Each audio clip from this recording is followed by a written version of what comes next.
Welcome, everybody, to another episode of Tech Done Different. As always, I'm your host, Ted Harrington, and with me today is our very special guest, Josh Linkner. Josh, welcome to the show. Thanks so much, man. Good to be with you. I was asking Josh before what title he'd like to go by because he is a man of many skills and accomplishments, New York Times bestselling author, a keynote speaker that's just an incredible mind and has so many interesting insights. And you described yourself as creative troublemaker. So I'm curious as to that. Tell me about being a creative troublemaker. What does that mean? Yeah, that's my proud title, creative troublemaker. And I say that because, first of all, I deeply value human creativity. I started my career as a jazz guitarist. I've launched 5 tech companies of my own and helped about 100 other startups get off the ground. And I've now written several books on this topic of creativity.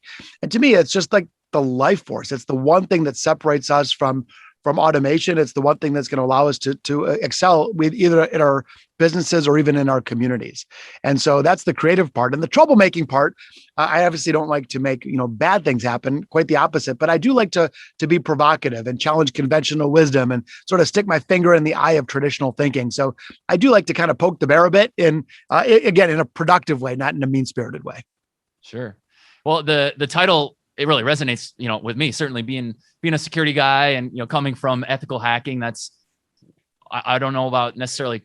Yeah, it probably resonates exactly what you're saying. We're not necessarily trying to create trouble, but we are trying to say, hey, it's not X, it's Y, and trying to help people think differently and view differently. I mean, that's what this whole show's about. So how should people do that? How should people, you said you poke the bear a little bit. How should people think differently when it comes to creativity? So we were just chatting earlier. I just came out with my newest book, Big Little Breakthroughs, How Small Everyday Innovations Drive Oversized Results. And the whole point of the book is to help everyday people become everyday innovators.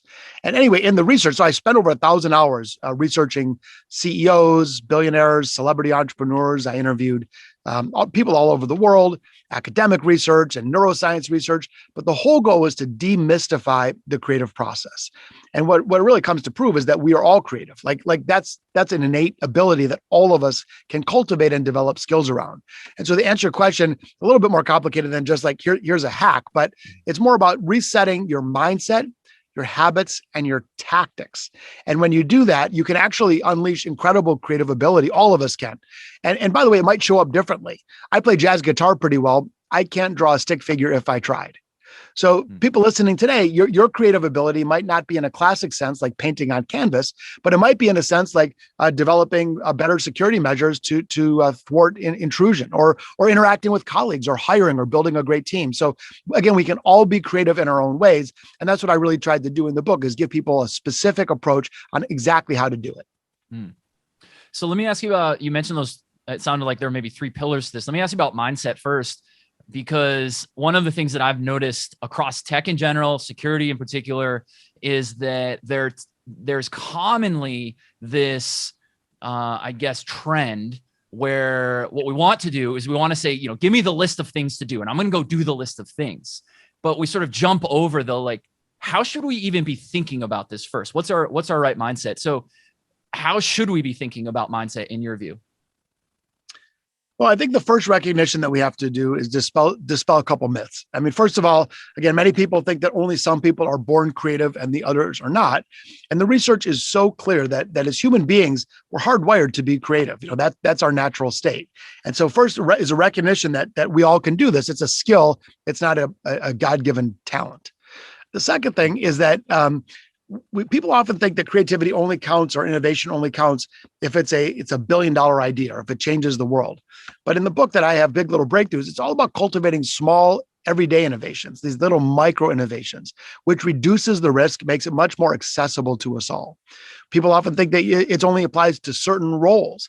And the truth is that I think it's the core responsibility of us all to bring our inventive thinking and creative problem solving to the game.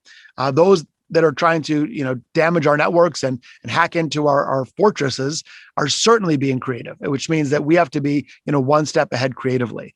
So once some of those basic myths have been dispelled, Ted, in the back half of the book, I cover the 8 core obsessions of everyday innovators. These are the this is the commonality or the patterns that I've observed, both personally and through a ton of research over the last 20 years on how creative people think. And I'd be happy to share one or more or all of those with you if you'd like. Yeah, I definitely want to get into those, but I first want to ask you about this idea that you just mentioned of micro innovation. So what's an example of a micro innovation? Is that something like changing your daily routine, or is it even more micro than that? Or and what's the difference between a micro innovation versus whatever the opposite of a macro innovation? Yeah, so I sort of define innovations in three flavors. Innovation in all capital letters. Think of that as the stuff that you normally think of it as innovation. Inventing penicillin, the internet, movable type, and so these are the ones that change history, but they're pretty few and far between. I mean, they're awesome and they get all the attention, but something doesn't have to do that to be an innovation. So one double click on that word, you just have a capital I and the rest of the letters in lowercase. That is a kind of capital I innovation. Those are the 3 or 4 ideas that any one of us can land on in a given year. They don't maybe make the cover of a magazine, but they're kind of meaty. So maybe you invent a new technology service that significantly boosts the security of a network. That would be awesome. Again, maybe it's not equivalent to the assembly line, but it's still pretty darn juicy. And that could be a process innovation, a product innovation, a tech innovation, a people innovation, and any area of business or life. But the ones I really like are the often neglected, all lowercase innovation. And I call them big little breakthroughs. And these are the small little adjustments that, funny enough, don't get enough attention. But Harvard released a study showing that 77% of the United States gross domestic product doesn't come from the sexy attention-grabbing big innovations. It comes from the little everyday stuff. And this could be a little adjustment: how you run your Monday morning meeting, how you send an email, how you give a presentation, how you write a line of code. And these are these small things that might not seem all that enormous, but here's what happens. First of all, you don't have to be wearing a lab coat or a hoodie. Small, big, little breakthroughs, they're accessible to us all. Second of all, they're way less risky. The biggest reason most people cite for not being innovative is that they're too afraid to fail or look foolish. But if you're testing lots of these little small things, you know full well they're not all going to work out, but it doesn't really matter because you didn't burn the building down if you wasted $20. And the other thing that's kind of cool is that besides that they add up to big things over time, they're also developing skill. I started my career playing jazz music, and the way you learn to play an instrument isn't like you have one killer lesson and that's the end of it. It's that you build skill through day in and day out practice, and cultivating high volumes of big little breakthroughs do just that. So what I've done is sort of inverted the whole way we think about innovation into a much more pragmatic approach that we normal people can deploy on a daily basis. That's really fascinating. And one of the things that seems to be coming through what I'm hearing you say is removing barriers for people to feel like they themselves can innovate, right? Because if it's all caps, the all caps innovation, people maybe are daunted by that and like, oh, I'm not going to invent the next penicillin. But it sounds like what you're saying is these micro innovations are things that everyone can do every day that meaningfully make contribution. Is that correct? You are exactly right. And think about like the scales, like a scale, old scale of justice kind of thing. Normally the way it works is this: we view standing still, doing nothing as really safe. And we view trying something new and being creative as really risky. Therefore we do nothing. And I recommend that, first of all, we shine a bright flashlight on the real risk of doing nothing. There's an old saying: if you don't like change, you're going to like irrelevance even less. And I don't think that's a luxury that we can afford. I mean, in other words, it gives us a false sense of security. How'd that work out for Pan Am Airlines? How's Oldsmobile doing these days? So I think there's a real risk of standing still. And then the trick is, how do you de-risk trying something new? And that's by taking small, high velocity experiments rather than swing for the fences, high risk endeavors. But maybe I'll just also, I'd love to, if I may, just give you an example of what I mean by a big little breakthrough. Yeah. So there's this guy who I interviewed for the book. His name is Trewin Restorick. And you've never heard of him because I'd never heard of him. And he's not Elon Musk or Mark Zuckerberg. He's like a normal dude. He doesn't wear a $4,000 suit. He wears wrinkly khaki pants and 15-year-old loafers. But Trewin was stuck on a problem. And the problem is cigarette butt litter in central London. He's from London. And it turns out that cigarette litter on the ground is a terrible problem. It's the worst environmental hazard in London, costs millions of dollars a year to try to fix, doesn't really work, bad for the environment, bad for small animals that ingest them, just bad all around. But all these people have tried things, and again, nothing has really worked. So again, enter our friend Trewin, who cared about the environment, but he didn't have military grade, titanium level equipment to do. He was like a normal dude. But here's what he does. He invents something, a big little breakthrough called the ballot bin.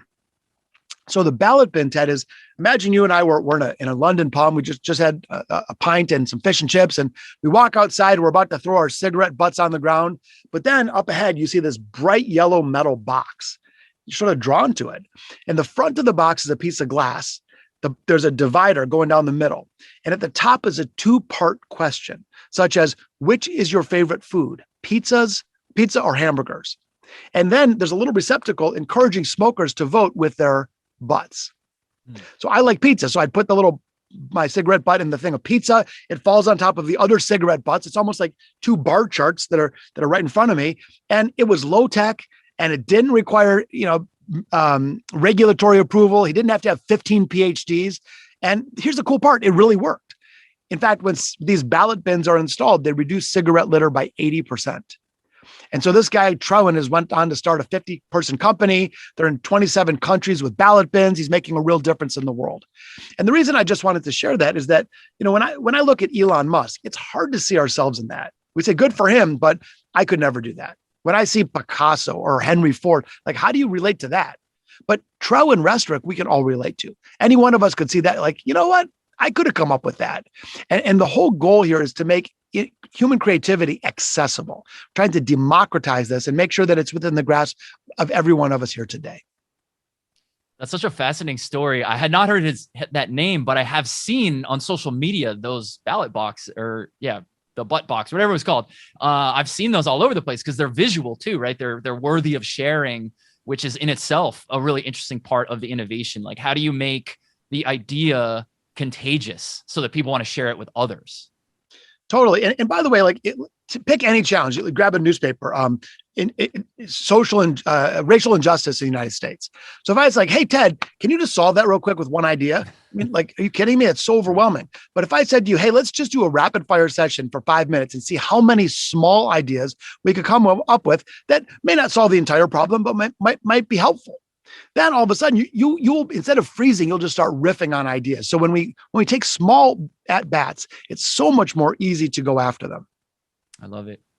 By the way, real quickly, these can apply in your personal life. So like, if people send me stuff all the time. If anyone listening today has a big little breakthrough, send me. I love collecting them. But someone the other day was just telling me, like, how do you cool off a glass of white wine?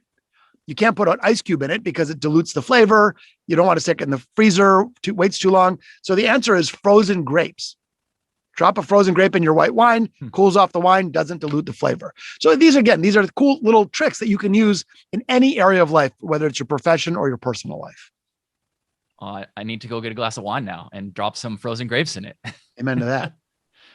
So tell me about these principles, these 8 concepts that you mentioned you've sort of put some thought into. I'd love to walk through them. Yeah, happy to. And if anyone is curious and don't feel like taking notes, or if you're on the run, these are all available. They're free just at biglittlebreakthroughs.com. But there's, again, I've observed that there are these 8 common mindsets or patterns of the most innovative people and organizations. And I'll walk you through as many as you want. But one of them is called start before you're ready, which is this. Most of us wait. We wait for permission or a directive from the boss, or till our game plan is bulletproof.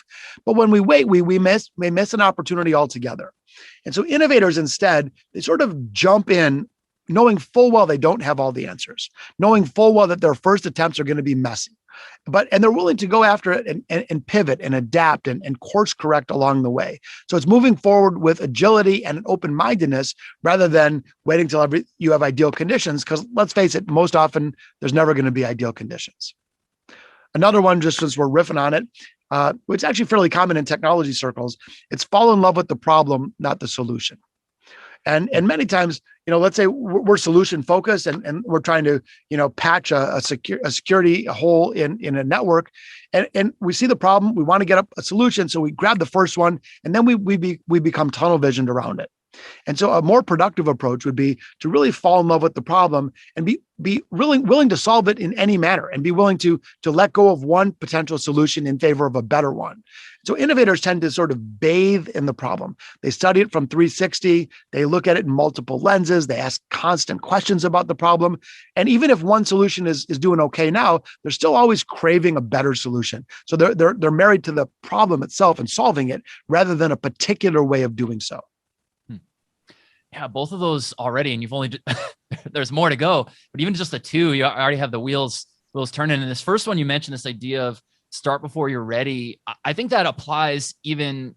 Correct me if I'm wrong, but it seems like that applies to people's professional advancement and career choices as well. Because one of the things that I hear all the time is it seems like people feel that they have to check every single box of qualifications in order to be able to change career, move into a new industry, get that job, get a promotion, apply to their company. And people ask me for advice on that all the time. And they're like, they'll list out like, oh, I have all these things, think I'm ready. I'm like, I'm not going to read your list. Do it. Just try. Like, let them reject you, not you reject you. 100% correct. And actually that principle couples really well with another principle called open a test kitchen. And you probably know this, but food companies and restaurants, they often have a designated test kitchen, which is that they don't test out new food items on a busy Saturday night. They, in a separate, safe place, they're constantly running little experiments before then perfecting their dishes. And one of the reasons people don't start before they're ready is they think that when they start, it's got to be perfect. But the concept of open a test kitchen is embracing the spirit of rapid experimentation. Instead of trying some big idea and rolling it out globally, the question is how quick and fast and cheap can you test it? So instead of saying I'm taking a $10 million bet, I want to say, how can you test it in 15 minutes for $5? Because if it doesn't work, then you're okay. And by the way, the optimal number of failed experiments in an organization is not zero. If you have zero failed experiments, it means you're not pushing hard enough. And companies like Google and Microsoft have 40, 50, 60% failed experiments, and they still, of course, achieve greatly. And so the notion here, probably best describe these two together. One of the subjects that I interviewed in the book is a guy named Matt Ishbia. Matt is the CEO of the largest wholesale mortgage company in the world. They are the back end for all these independent mortgage companies. Company's now public. My buddy Matt Ishbia is now worth about $13 billion. But Matt told me, by the way, he's 40. So like, how cool is that? Yeah. Totally self-made. But Matt told me, he said, look at it this way. Let's say you and I both see an opportunity. And let's say we don't really have all the answers. And let's say, he goes, you're smarter than me. He's all humble. Let's say you're smarter than me and I'm a little dumber, but I'm going to get started now, but you're going to wait till you have it perfect. And so here's what happens. Let's say you wait 6 months to start, but I start right now. My first idea is going to stink. And my second one's going to be pretty bad. And my third one, but I'm going to get all these cycles and I'm going to keep working on it. So by the time you launch version number 1, I've already had 100 trials to sand off the rough edges and get it right. He goes, and he's being, humble. He's like, even though I'm way not as smart as you, I will be further along because I started before I was ready and tested and tweaked and tested and tweaked. And I think that's really just the way to roll. Oh, I love that. Yeah. There's so much power in that because if you're starting something with the anticipation that it won't be right and it might fail, well, you've already removed the worst case scenario. Like people don't start because they're worried about failing. You're like, yeah, I know I'm going to fail. That's why I'm doing it. That's exactly right. And we do the opposite. We say, I can't even start until it's perfect, which is why so many of us never start. So a couple of these other mindsets, and the cool thing is they're portable.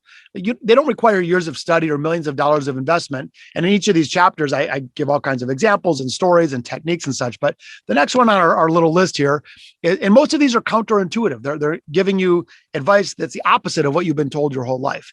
The next one is called break it to fix it. We've all heard the advice, hey, if it ain't broke, don't fix it. Man, that is terrible advice. Why in the world would you wait till a system or a process has failed Like that would be like saying, yeah, I'm not going to try upgrading my security until I have a breach. I mean, like it's idiotic, but that's what we've been told our whole lives. So the principle here is the opposite. It's saying, okay, let's examine our systems, processes, products, approaches, and proactively deconstruct them, examine the requisite components, and find ways to rebuild them better. It's sort of in a series of constant forced upgrades, forced obsolescence of previous versions. You're putting the old version out of business. Yeah. A couple other ones while we're, go ahead. Yeah, no, keep going. Yeah. So the next one up on our little list here is kind of fun. This one says, use every drop of toothpaste. Use every drop of toothpaste is the notion of being scrappy and resourceful, making do with whatever items you have rather than requiring more external resources. And I have the opportunity to work with organizations around the globe, from the biggest to the smallest. And the objection I often hear, because they want to be more innovative, they're like, I'd love that, but I'm missing something. I don't have enough. And then I'm like, okay, wait for it. And there's always a fill in the blank. I don't have enough money. I don't have enough time. I don't have enough bandwidth. I don't have enough computing power. But I always playfully respond saying, if the amount of external resources you had equaled your level of creativity, the federal government would be the most creative organization on the planet, and startups would be the least. And of course, we know the exact opposite is true. So this is around being kind of scrappy and resourceful, using your ingenuity and doubling down on internal resources rather than reaching for external ones. It reminded me of a quick story. I put myself through college playing music. And I had a professor, I studied music, that would force me to remove strings from my guitar. I played jazz guitar. And so I was now having to take off 1, 2, sometimes 3 strings from the instrument. And so on the surface, you'd figure, man, if your resources are cut in half, your creativity is going to tank. But this surprising and counterintuitive thing happened when those strings were off and I could no longer rely on the patterns that I knew. I was forced to solve musical problems in a fresh way. And so actually my creativity skyrocketed. And so again, I know it's counterintuitive, but the notion of making do and maximizing the resources at hand is a hallmark of innovators. That's really fascinating. There's something I'm going through right now. I'm experimenting with TikTok as a platform, as a way to share ideas. And you're so constrained on TikTok, maximum 60 seconds, but really it should be more like 15 seconds. You need to catch their attention right away. You really have like 1 second. It's kind of like one of the things you've taught me, you have to earn someone's attention like 15 seconds at a time. And as I've been going through that, it's made me be able to convey ideas in other platforms better, because it's like, well, now I have to do it in 60 seconds, 30 seconds, 15 seconds. And it's the constraint that made me be able to do that. It's not despite the constraint, it's because of the constraint. That's exactly right. I mean, there's the classic case of this when in the 1960s, the president of Random House Publishing bet a young children's author $100. Said, if you can write a children's book that's successful using only 50 words of the English language. And that publisher lost his bet to Dr. Seuss, who came up with Green Eggs and Ham, which became one of the all-time successes and really launched Dr. Seuss's career and his whole style.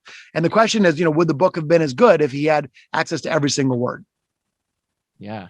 Right. Yeah. Forcing you to think differently within given constraints. And that's right. Really interesting, because that this problem definitely exists in security. I have to imagine it exists in pretty much every other domain as well. But this idea of we just don't have enough people, we don't have enough money, we don't have enough time. I mean, the list that you rattled off is like, yep, that's security right there. So let's say, what should I say to the chief information security officer out there who is trying to advocate to get more budget or more people to hire or more tools or whatever? This idea of use every last drop of toothpaste, is it look at the people you already have and unlock capabilities that maybe we haven't tapped yet? Is it, what is the advice, I guess, in a practical sense? Well, in the practical sense, most of us, probably me included, have dormant reservoirs of creative capacity. And my humble belief is that all 7 billion people on the planet have creative capacity that could be unleashed. And the way I would phrase that is like, imagine if you owned a company and someone told you, hey, like out back on your property, turns out we hit oil. And there's $1 billion of oil underneath the ground. Would you be like, yeah, nah, I'm just gonna nah, leave it alone. I'm not going to tap into that. That'd be crazy.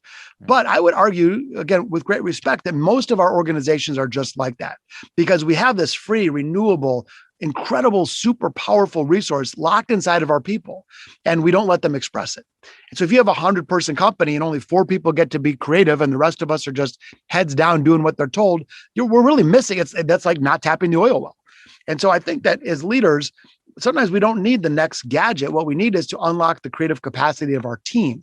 And I believe that's really one of the most important jobs for a leader, is to create the ideal conditions to unleash the creative capacity of those we serve. And when we do that, often the external resource needs kind of melt away, because the resource you've been looking for, you might have all along. So you mentioned that in many organizations that we're not allowing people to be creative in the ways that you're advocating for. What are the things that are causing that? I mean, are leaders literally not allowing saying, no, your job is not to be creative? Or is it maybe something we're not realizing that we're doing? It's more the latter than the former. I mean, certainly I'm sure there are some total jerks out there that say that, but probably what happens more often than not is that there's a conflict, and the conflict is what leaders say and how they behave. And so you see people all the time, oh, we love innovation. That's our thing, but then when someone shows up with a bad idea, they're sent to corporate timeout. Or it's like, hey, you have 5 minutes, but whatever you do, don't give me a bad idea. And so here's the problem. Fear, not natural talent, fear is the single biggest blocker of creative output. Simply put, fear and creativity cannot coexist. So even unwittingly, if leaders are creating an environment that is anything other than a safe environment for people to share the good, the bad, and the ugly, you eradicate the creativity. The way to solve it is by creating rituals and rewards that support the creative process. Back to our friend Trewin Restorick, the guy with the ballot bins in London. I was asking him the same question. I was like, hey, how do you keep your team staying really creative, now that you've achieved some success? And he has a great ritual. Every Friday, they have F Up Fridays. They say the whole word. I'll be PG today, but F Up Fridays go like this. They have a big brown bag lunch for the entire company, and they go around the room. Each person stands up and proudly shares what they effed up that week and what they learned from it. And when they get to somebody that didn't F something up that week, everyone's like, well, why not? What are you going to try next week? And just pause for a minute. Think about the message that drives deep into the DNA of this organization, about the importance of taking responsible risks, about a willingness to accept stumbles on the journey to greatness. That artistry and creativity is every single person's job. So a simple ritual and reward system can break through the muck and help people bring that creativity to the surface. So how can we balance the sometimes overwhelming nature of the creative process versus the need to actually execute our daily roles? And what I mean by that is, one of the things I've observed in our organization, I've seen it happen in others as well, is that sometimes when there's tons of ideas being generated, it almost creates like a gridlock, because it's like, okay, well, these ideas sound great, but I also have this other stuff I need to do. So where should I allocate my attention? How do we resolve that conflict? That's an excellent question. And the way I look at it is this. Ted, you're a very young guy. I don't know if you have a retirement savings or not yet, but let's just say you did. My hunch would be you wouldn't put it all in one stock. You might have a few different asset classes. Some is really safe, some is medium safe, some is international, and maybe a little bit is carved out for a little bit more risky. That would be a balanced portfolio approach and the standard 101 investment theory. So I think that's exactly the approach we should take as leaders. And so here's what I mean. Most of the time, most professionals spend their entire week being what I would call heads down. And when you're heads down, what are you doing? You're doing the transactional work. You're cranking out your to-do list. You're getting the job done. But let's think about this just visually. When you're heads down, you're not heads up. And when you're heads up, you notice stuff. And that's when you connect the dots. That's when you're thinking creatively and strategically. That's when you're using inventive thinking and creative problem solving, and sort of not just dealing with the tactical work of the moment, but you're looking beyond. And so my suggestion for people is, don't just ditch your to-do list and fall short on your expectations. Of course not. Back to that balanced portfolio.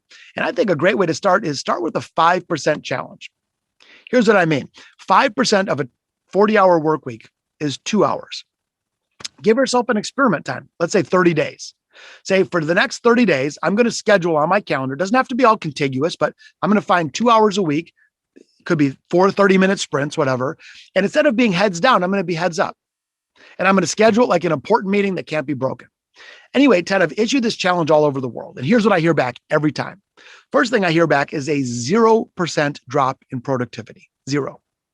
Magically, 40 hours get smushed into 38 hours. No one misses a beat. The next thing I hear back, they say, that first week, it was so awkward. I felt like I was cheating on my spouse or something, like I was frivolous. Like, why aren't I doing something? What if the boss sees me? But here's the cool part. By the end of that 30-day period, people say that became the most productive time of my week, the most productive time I've had in 10 years. And so my suggestion isn't an all or nothing thing. I'm not saying people should run down the hall and draw on the walls with purple crayons and ignore their responsibilities, but just carve out a little bit of time in a deliberate, thoughtful, pragmatic manner. Invest and see what happens if you let your imagination come out a little bit. And I've issued this challenge, and some people have done this really begrudgingly, like, this is so much BS. I'm not going to do this. And I get notes from people like, hey man, it's day 90 and I'm never stopping this again because I'm a whole new person. I'm deeply rewarded. I feel I'm getting ahead of my career. My impact is bigger. I feel better. So I'd say, run the experiment. Yeah. Well, it is in my many notes that I've been taking here today. I'm going to go implement that idea. I love it. I'm a big believer in time blocking. So I already have the structure to go do it. And I just got to go implement it. Okay. Awesome. So I think we've covered maybe like 6 of the principles. Are there any that we haven't talked about yet? Yeah, there's 2 that I'll just share briefly. One of them is called Don't Forget the Dinner Mint. Okay. So I'm sure you've gone to a nice restaurant, and at the end of your meal, the server comes up and says, "Oh, here, Mr. Harrington, here's a little something from compliments of the chef." Now, if you ordered it on your own, it would be good and all, but the fact that it was surprise and delight, it exceeded your expectations. It completely transformed the whole meal for you. And if you think about the actual cost of that little something they gave you compared to their overall cost structure, facilities, marketing, staff, insurance, blah, blah, blah, like it was negligible, but proportionally, it made a huge impact for you. That is the exact same theory here. And here's the thing, whether we're delivering to an internal customer, like an employee or a team member, or an external one, we are just delivering on expectations. That's the ante to play. Like as customers, we expect good service. We expect competence. We expect timely delivery. We expect decent product price mix, but where we really win is what do we do to plus it up? And so the dinner mint strategy is before you ship any piece of work, whether it's as simple as sending an email or it's giving a presentation or you're designing a new product offering. Yeah, of course you should deliver with excellence and meet expectations. But once you've got that, you say, all right, what's a dinner mint that I could add? What's 2% or 1% or 0.5%? What's a little extra creative flourish that you could add that is unexpected, that makes your delivery transcendent? And we cover many fun examples in the book, but the littlest dose of something extra can go such a long way. One that comes to mind, there's a hotel in Orlando, Florida called the Magic Castle. It's like a knockoff. It's not owned by Disney. It's sort of a lower end hotel, just like dozens and dozens of others. Everything is identical to their competition, by the way. Like the rooms are the same, the location's the same, the price point's the same, the beds are the same. Like it's completely dime a dozen, except for one thing. They have a dinner mint strategy. The dinner mint is this: when you're at their pool and mounted on the wall, there's a bright red phone, a kind of reminiscent of like the bat phone. And you walk up, there's no even dials on it. You just pick it up and you hear on the other end, someone says, "What flavor?" And you say, "Grape." And within minutes, someone shows up with literally a silver platter wearing white gloves and delivers you a grape popsicle. In other words, that is a popsicle hotline. That's it. Free popsicles, use the phone to get a popsicle. And it's fun. And it's like this whole experience. Meanwhile, everything else is the same. But guess which hotel beats the others consistently? Guess which hotel has 10 times the number of Yelp reviews? Guess which hotel is never empty, even in a pandemic? So again, that little dinner mint strategy, the cost of doing that compared to their rooms and their real estate costs, negligible. But that extra little something made them stand out from the competitive pack. And I think that we can apply the same thing, even if we're writing a security patch. Like, what's the little something extra that you can add, whether it's a little extra time savings or a little flourish or a little extra something that can really elevate elevate your offering to otherworldly. Yeah. Wow. That's powerful stuff. I have to think about what is our popsicle that we can deliver, but that's such a great idea. I can totally see it. So what's the final one then? The final one is an important one. This one is called fall 7 times, stand 8. I borrowed the exact phrase from a Zen proverb, but here's the way I interpret it. First of all, it's a recognition that the part of the process of innovation is stumbling or failing or making a mistake. When they invented the COVID vaccine, thank God, it wasn't like some guy in a corner office like, I've got an idea. It's going to be perfect. Go print 1 billion doses. I mean, they would call security. They'd arrest that person for saying that. Right. Instead, what happened? In a laboratory, they ran a bunch of experiments. Many of them didn't work out. Probably most of them didn't, but they found ones that sort of worked, and then they continued to, didn't work again, but they kept at it. And over time, with each little pivot, they eventually got to the goal line. And that's really a recognition. So again, fall 7 times, stand 8 is a recognition that mistakes and setbacks are part of the process. In other words, if we're not stumbling a little here and there, we're not trying hard enough. And so what we need to do, first of all, is extend compassion to ourselves. When a friend of ours screws something up, well-intentioned, we give them a hug. But when we screw something up ourselves, we think we're total morons and we're ashamed and we feel awful and we eviscerate ourselves. And so it's like, we got to give ourselves a little breathing room, that it's going to take some bad ideas to get to the good ones. And then secondly, it's not just dogged persistence. It's not just repeating a failed experiment, hoping for something new, but it's rather saying, okay, this didn't work. What does the data tell me? And on my next attempt, how can I be a little bit different? So in other words, it's the fusion of creativity and resilience, this fall 7 times, stand 8 mentality. You have the inevitable setback. What can I learn from it? How can I dust myself off? How can I get back in the fight with a slightly different approach? And over time, with enough of those adjustments, you just keep getting back after it. And that's ultimately how innovation is unleashed. Oh, I love it. So is innovation itself something that innovates? Like, does innovation change over time, or are the principles of innovation consistent and static? I think the way I define innovation is sort of deployment of human creativity, and that you unlock some utility value. So I don't know if the definition of that changes, but absolutely the way you get there changes. It's funny, man. I've been riffing on this recently. So what technique do you use? If I said, all right, let's sit down, we got to come up with some ideas. What do you likely do? Walk in front of the whiteboard. Go ahead, and you say you're going to hold what kind of session is it? What do you call it? Yeah, like a brainstorming session. Bring people brainstorming session. Right. So brainstorming is the ubiquitous technique. I call it a technology for unlocking ideas. But here's the thing. Brainstorming was invented in 1958. A lot of things have changed since 1958. And brainstorming to me is wildly ineffective, out-of-date technology that needs to be upgraded. I mean, if you want to yield mediocre ideas, do brainstorming. But there's so many better approaches. So in the book, I cover a whole suite that I've developed over the last 20 years of upgraded technologies, better technology, better technique. So here, I'll give you an example. One of them that I use, very, very effective, is called role storming. Role storming is like brainstorming, but you're doing it in character. In other words, you're doing it as if you are somebody else. Problem is, when you do a brainstorm session and you have a crazy idea, we tend to hold them back because we don't want to look foolish. We don't want to offend the boss, or what if the idea doesn't work? And what does that mean for my career? So by definition, because we're individually responsible for any idea we share, which immediately invites scrutiny, we share our safe ideas and hold our big ideas back. Role storming fixes that. So Ted, let's say we were doing this together and you were playing the role of Steve Jobs.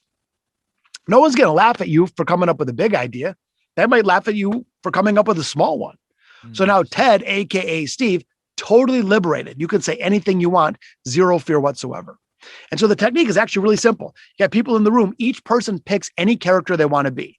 One person could be a sports hero. Someone could be a movie star. Someone could be a supermodel. Someone could be an alien. Someone could be a 4-year-old. Someone could be someone from the future or a different country. But the idea is you stay in character and brainstorm an actual real world problem, but you're role storming as if you are somebody else. And I'll tell you real quick, I did this with a group of executives one time at Sony Japan. I met this guy. He was like the stiffest human being I've ever met. Dark suit, white shirt, ties up to, choking him. Anyway, we got this guy role storming as Yoda. Okay. I've never seen personal transformation like this. This dude's jacket's off, his tie's undone. He's like leaping around the room, and the whiteboards were filled with ideas. I didn't teach him to be creative. He had that inside all along, but the role he was in forbid it. We put him in a new role and he was able to be extraordinarily creative very quickly. So that's just one example. I actually covered 13 techniques like that are way more fun, but way more effective. But if we want to get the ideas that are inside all of us right now, how do we get to the surface? We got to use better technology. What an interesting and exciting note for us to end on as our time's coming up to the end here. But, we talked earlier about how can we be more creative because of constraints. And it sounds like what you just introduced was, and now here's how we break out of the barriers that keep us in the boxes that we're currently contained within. Is that the way the ideas work together? Yeah, in that particular exercise, yes. And you choose different exercises depending on what you're trying to accomplish. But yeah, that's a really good way to come up with expansive ideas, because by definition, you are removing the fear. You're absolving yourself of responsibility, because it's not you coming up with the idea. It's Hemingway or Kim Kardashian or Darth Vader or whomever you want to be. I love it.